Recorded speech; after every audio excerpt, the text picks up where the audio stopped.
ಆಮೇಲೆ ಸ್ವಾಭಾವಿಕ ಒಂದು ರಾಜಕೀಯ ಪಕ್ಷ ನಿರೀಕ್ಷೆ ಮಾಡೋದು ತಪ್ಪ, ನಮ್ಗೆ ಓಟ್ ಬೇಕು ಅಂದಾಗ ವೆಲ್ಫೇರ್ ಮಾಡಿದ ಜನ ಓಟ್ ಹಾಕ್ತಾರೆ ಅಂತ ಎಲ್ಲ ರಾಜಕೀಯ ಪಕ್ಷಗಳು ವಿಚಾರ ಮಾಡ್ತಿದ್ದೆ, ಮಾಡಲಿ.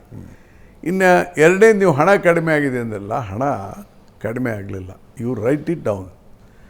ನೋಡಿ, ಬೊಮ್ಮಾಯಿ ಅವ್ರ ಸರ್ಕಾರ ಇದ್ದಾಗ ದೊಡ್ಡ ಪ್ರಮಾಣದ ಕಾಮಗಾರಿಗಳನ್ನು ಸ್ಯಾಂಕ್ಷನ್ ಮಾಡಿಬಿಟ್ರು, ಸಿಕ್ಕಾಪಟ್ಟೆ ಸ್ಯಾಂಕ್ಷನ್ ಮಾಡಿಬಿಟ್ರು ಅಜಿತ್.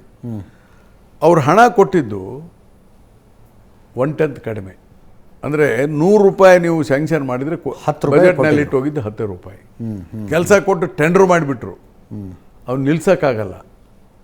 ಹೀಗಾಗಿ ಒಂದೊಂದು ಇಲಾಖೆನಲ್ಲಿ ನಮಗೆ 20,000 30,000 ಕೋಟಿ. ಉದಾಹರಣೆಗೆ ದ ಫಸ್ಟ್ ಇಯರ್ PWDನಲ್ಲಿ 30,000 ಕೋಟಿ ಪೆಂಡಿಂಗ್ ಬಿಲ್ಸ್. ಮೈನರ್ ಇರಿಗೇಷನ್ನಲ್ಲಿ ಸುಮಾರು 20,000 ಕೋಟಿ pending bill. Because of the work load. ಅದು ಫೈನಾನ್ಷಿಯಲಿ ಸಿದ್ದರಾಮಯ್ಯಂದು ಹ್ಯಾಂಡ್ ಸ್ವಲ್ಪ ಟೈಟು, ಅದು ಮಾಡಲ್ಲ. ಮುಖ್ಯಮಂತ್ರಿ ಇರಬೇಕಾಗಿದ್ದು ಹಾಗೆ ಏನ್ರಿ, ಇವನ್ ಈ ಸೋ ಟೈಟ್ ಮೀನ್ಸ್ ಯಾರ ಶಾಸಕರು ಬಂದರೆ ಇಷ್ಟು ಕೊಡಿ ಅಂದರೆ ದುಡ್ಡಿಲ್ಲ ಅಂದ್ಬಿಡ್ತಾರೆ. ಯಾಕಿಲ್ಲ ಅಂತಾರಂದರೆ ಸ್ಯಾಂಕ್ಷನ್ ಮಾಡಿ ಬೊಮ್ಮಾಯಿ ಸರ್ಕಾರ ಆದಂಗೆ ಆಗಬಾರ್ದು ಅಂತ.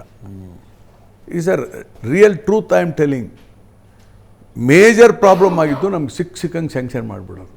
ಅಲ್ಲಿ ಹಣ ಇಲ್ಲ, ಹಣ ಇದ್ರೆ ಮಾಡಿ. ಅದು ಒಂದು ದೊಡ್ಡ ಪ್ರಾಬ್ಲಮ್ ನಮಗೆ, ಪೆಂಡಿಂಗ್ ಬಿಲ್ಸು.